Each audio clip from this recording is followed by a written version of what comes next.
현재를 살고 있는 여러분, 지금의 삶에 후회 없이 살고 계신가요? 흔히들 인생은 60대 이후부터 진짜 나를 위한 시간이라고 합니다. 앞으로의 남은 인생을 후회 없이 살기 위해서는 한 번쯤은 현실적인 준비들을 점검해 볼 필요가 있겠죠?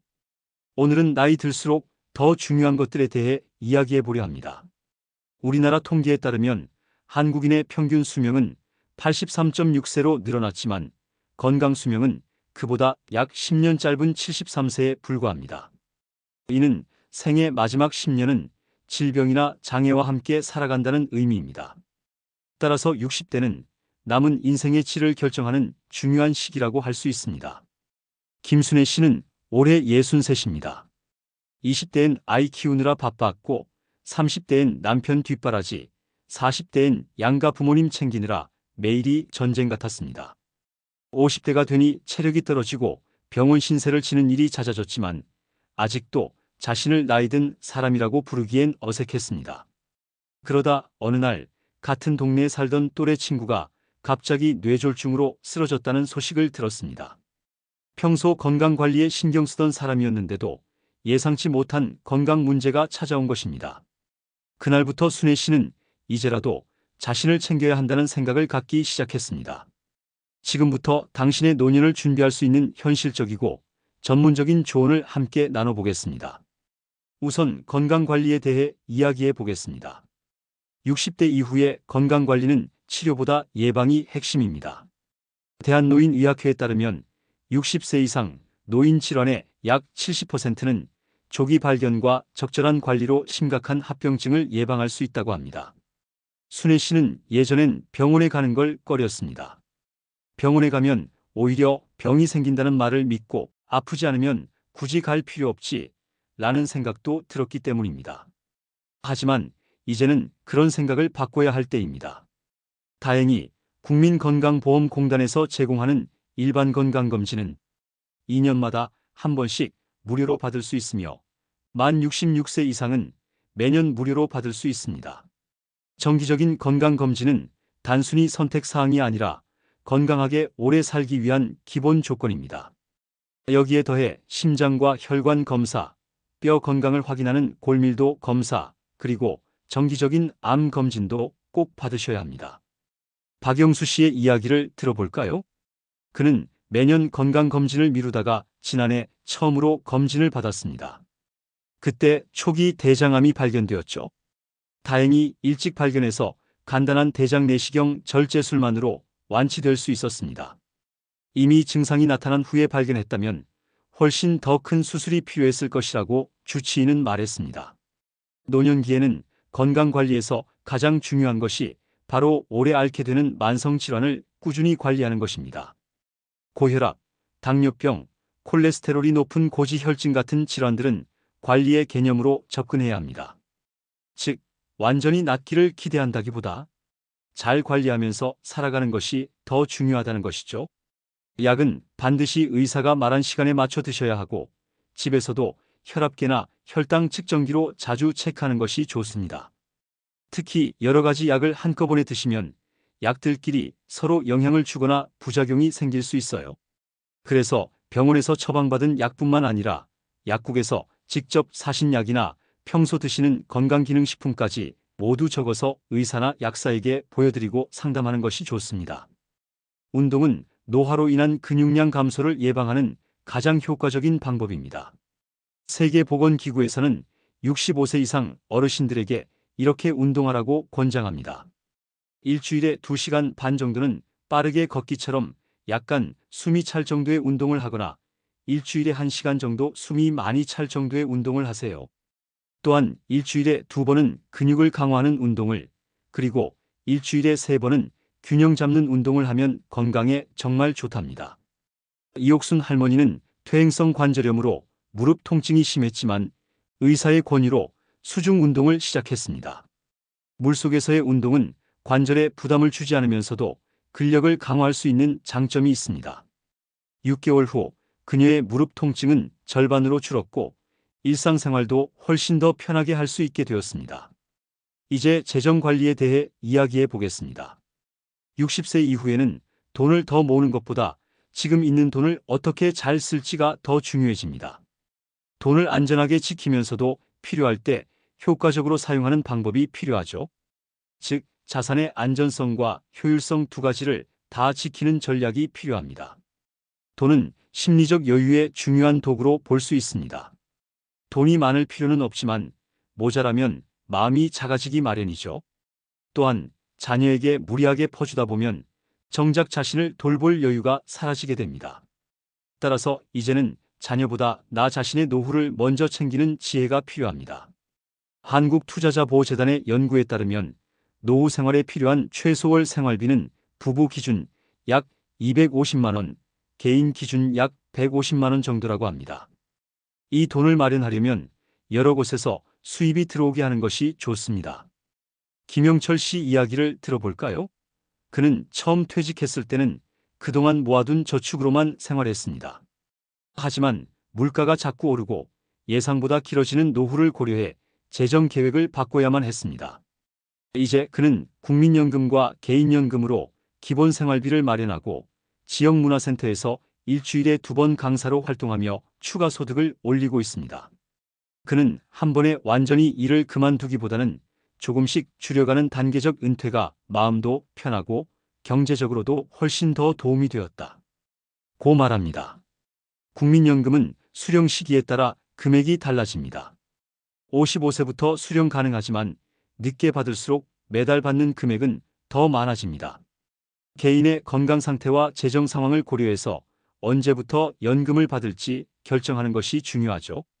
국민연금 외에도 개인연금, 퇴직연금 같은 다른 연금도 준비해두면 좋고, 집을 갖고 계시다면 주택연금을 활용하면 집에서 그대로 살면서 매달 연금을 받을 수도 있습니다.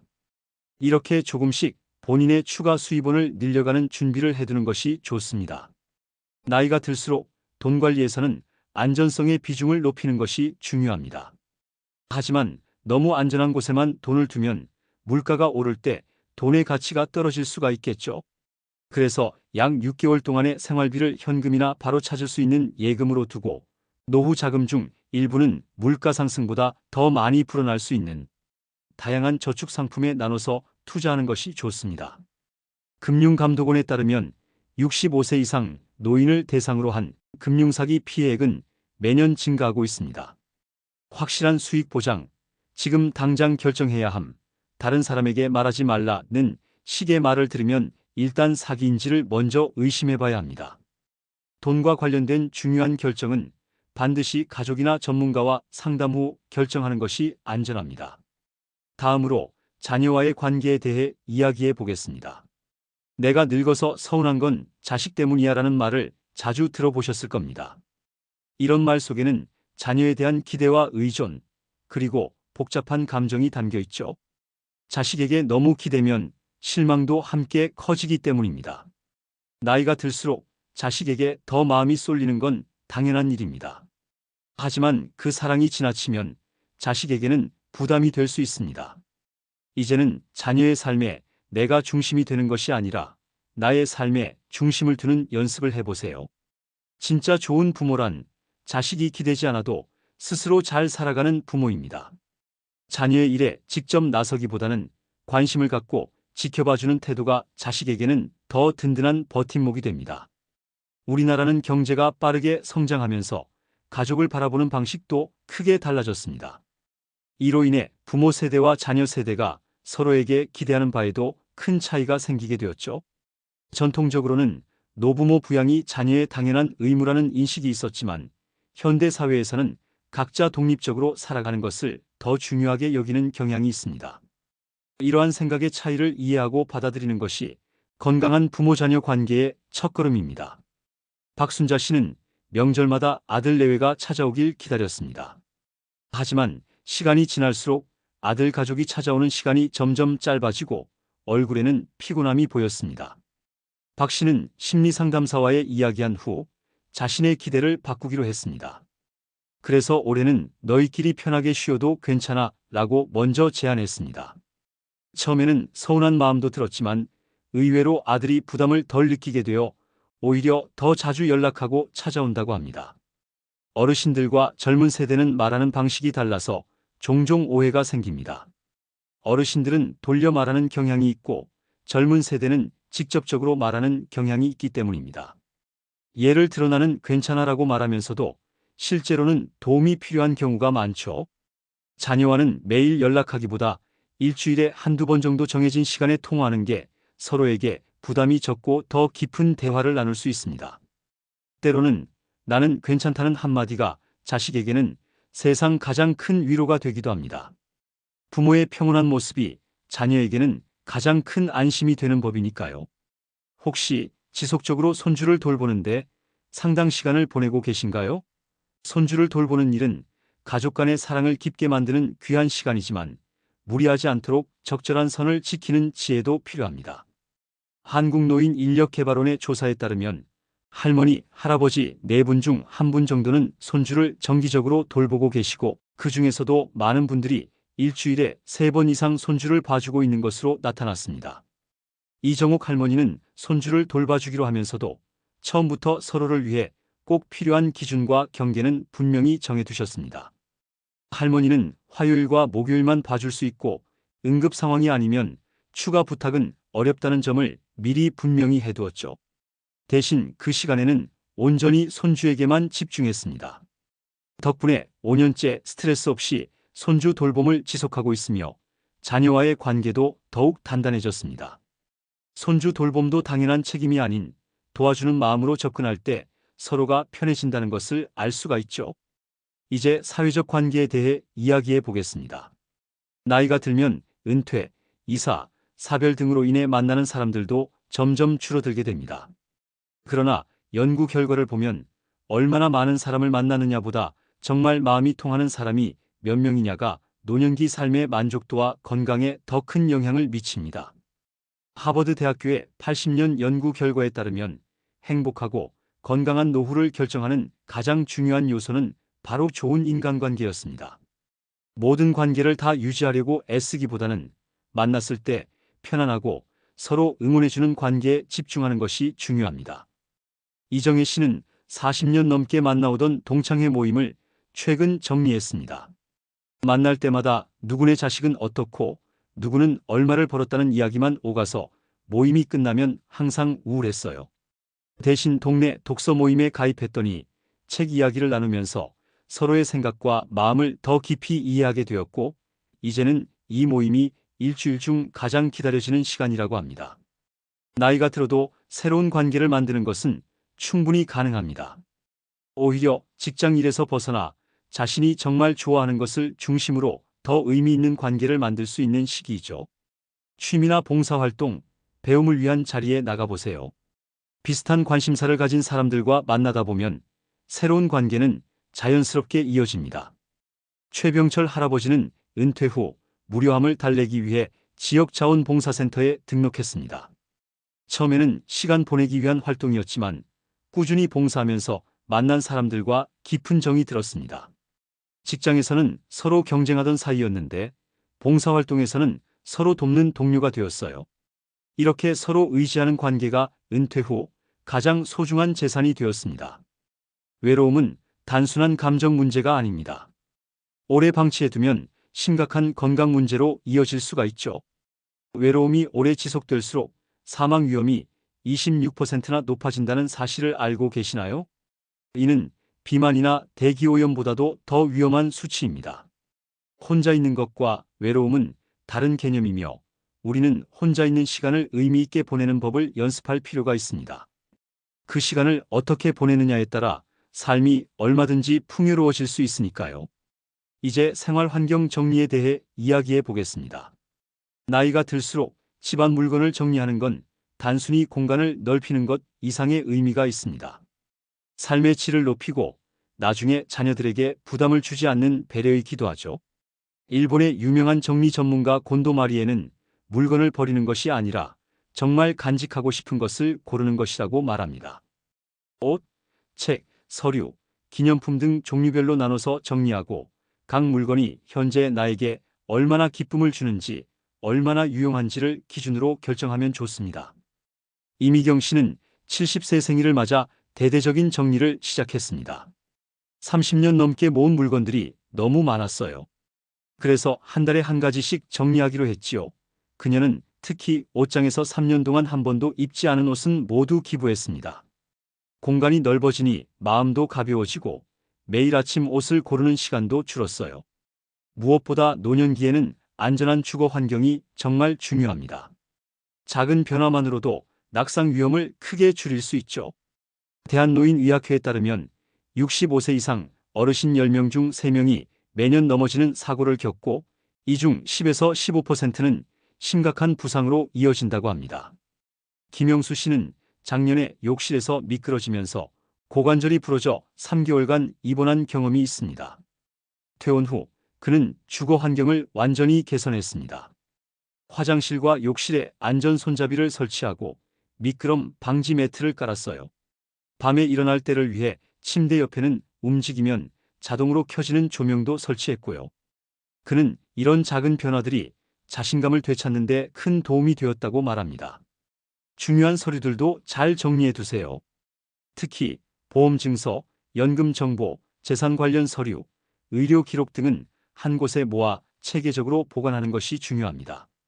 이는 자신을 보호할 뿐만 아니라 급한 일이 생겼을 때 가족들도 필요한 정보를 빠르게 확인할 수 있도록 해줍니다.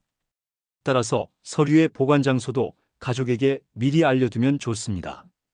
2018년부터 시행된 연명의료결정법에 따르면 모든 성인은 자신이 의식이 없거나 회복 가능성이 없을 때 어떤 의료 조치를 원하는지 미리 문서로 남길 수 있습니다. 이는 가족들이 어려운 결정을 해야 할 때 큰 도움이 됩니다. 19세 이상이면 누구나 작성할 수 있으며 지정된 기관에서 상담 후 작성할 수 있습니다. 손태식 씨는 친구의 오랜 투병 과정을 지켜본 후 사전 연명 의료 의향서를 작성했습니다. 친구는 의식 없이 기계에 의존해 3년을 더 살았어요. 가족들은 끝까지 포기할 수 없다며 괴로워했죠. 저는 그런 부담을 우리 가족에게 주고 싶지 않았어요. 그는 가족과 함께 상담을 받고 의향서를 작성했으며 이 과정에서 오히려 삶과 죽음에 대한 깊은 대화를 나눌 수 있었다고 말합니다. 이제 삶의 의미와 목적에 대해 이야기해 보겠습니다. 노년기 삶의 질은 단순히 건강이나 경제적 안정을 넘어 얼마나 의미 있고 목적 있는 삶을 살고 있는지가 매우 중요합니다. 긍정심리학 연구에 따르면 노년기 행복감은 3가지로 이루어진다고 합니다. 첫째, 즐거운 감정을 자주 느끼는 즐거운 삶. 둘째, 자신의 장점을 살려 무언가에 빠져드는 경험이 있는 적극적인 삶. 셋째, 자신보다 더 큰 무언가에 기여하는 의미 있는 삶입니다. 이 중에서도 의미 있는 삶이 노년기 행복에 가장 큰 영향을 미치는 것으로 나타났습니다. 나이가 들면 직장에서의 역할이 없어지기 때문에 새로운 역할과 목적을 찾는 것이 중요합니다. 자신의 경험, 지식을 활용할 수 있는 활동을 찾거나 젊은 세대에게 자신의 지혜를 나누는 활동은 서로에게 큰 가치가 있습니다. 박정수 씨는 은퇴 후 처음으로 수채화를 배우기 시작했습니다. 젊었을 때부터 그림에 관심이 있었지만 일과 가정 때문에 미뤄두었죠. 그는 일주일에 2번 문화센터에서 그림을 배우면서 새로운 열정을 발견했고 1년 후에는 지역 초등학교에서 아이들에게 미술을 가르치는 봉사활동을 시작했습니다. 아이들에게 그림을 가르치면서 오히려 제가 더 많은 것을 배우고 있습니다. 이렇게 의미 있는 활동이 있다는 게 노년의 가장 큰 행운이네요. 심리학 연구에 따르면 마음 챙김과 감사하는 마음을 갖는 연습은 노년기 정신 건강에 큰 도움이 된다고 합니다. 하루 10분에서 15분 정도 조용히 앉아 호흡에 집중해 보세요. 짧은 명상만으로도 스트레스를 줄이고 집중력을 높이는 데 효과가 있습니다. 또 매일 감사한 일을 3가지씩 적어보는 습관은 긍정적인 마음을 키우고 우울감을 완화하는 데 큰 도움이 된다고 합니다. 김영희 할머니는 매일 아침 베란다에 놓인 작은 화분들을 하나씩 돌보는 것으로 하루를 시작하신다고 합니다. 식물이 자라는 모습을 지켜보는 게 이렇게 기쁜 일인 줄 몰랐어요.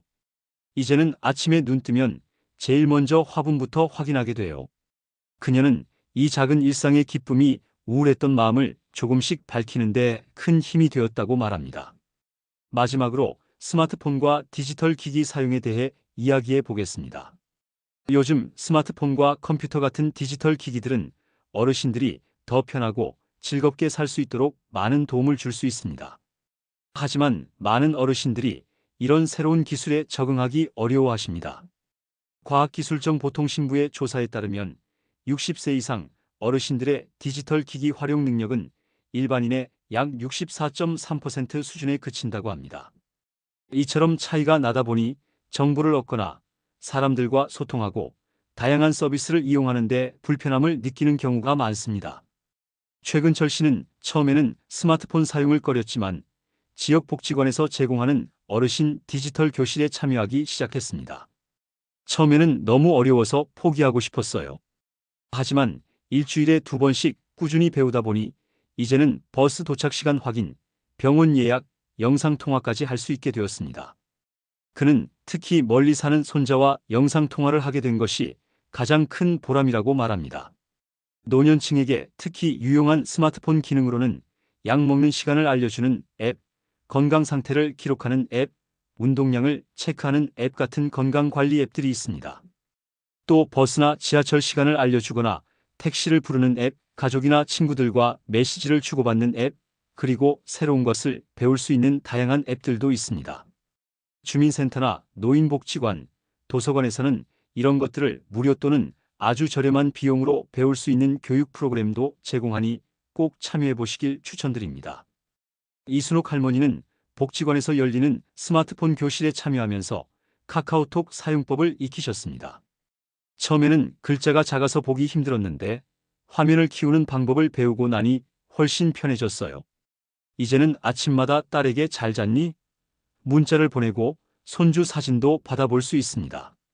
요즘엔 동창회 단체 채팅방에도 참여하며 오랜 친구들과 소통하는 즐거움도 누리고 있습니다. 배우는 건 좀 힘들었지만 이렇게 가족, 친구들과 계속 이어질 수 있어서 얼마나 다행인지 몰라요. 순애 씨는 이제 조금씩 삶의 방향을 바꾸고 있습니다. 정기적으로 건강검진도 받고 돈 관리도 꼼꼼히 하며 자녀들과의 관계도 새롭게 다졌습니다. 집안 물건도 정리하고 스마트폰 사용법도 배우기 시작했죠. 처음에는 모든 게 어색했지만 이제는 자신감 있게 말합니다. 이제부터는 나를 위해 사는 연습을 해보려 합니다. 잘 산다는 것은 결국 자신을 이해하고 따뜻하게 돌보는 일입니다. 지금부터라도 천천히 하나씩 준비해 보시기를 권해드립니다. 60대는 새로운 시작이며 70대와 80대는 더 따뜻하고 깊이 있는 시간이 될 수 있습니다. 전문가들은 노후의 삶의 질을 결정짓는 가장 중요한 요소로 건강, 경제적 안정, 좋은 인간관계, 그리고 삶의 의미와 목적을 꼽습니다. 이 4가지가 균형을 이룰 때 비로소 편안하고 행복한 노년을 맞이할 수 있습니다. 건강을 위한 꾸준한 관리, 안정적인 재정 계획, 자녀와의 건강한 거리두기, 친구들과의 정겨운 관계, 생활 환경 정리, 삶의 의미를 되새기는 시간, 그리고 디지털 세상에 조금씩 익숙해지는 일까지. 이 모든 것들이 60대 이후를 더 풍요롭게 만드는 소중한 준비입니다. 그동안 가족을 위해, 남을 위해 살아오셨다면 이제는 나 자신을 위한 시간을 가져보시기를 강력하게 말씀드립니다. 조금 늦은 것 같아도 괜찮습니다. 지금부터 시작하셔도 충분합니다. 당신의 남은 시간이 더 건강하고 의미 있으며 무엇보다도 행복으로 채워지기를 진심으로 응원합니다. 오늘 들으신 내용이 좋으셨다면 주변 분들에게도 함께 공유해 주세요. 오늘도 지혜롭고 건강한 노후의 삶을 응원하겠습니다.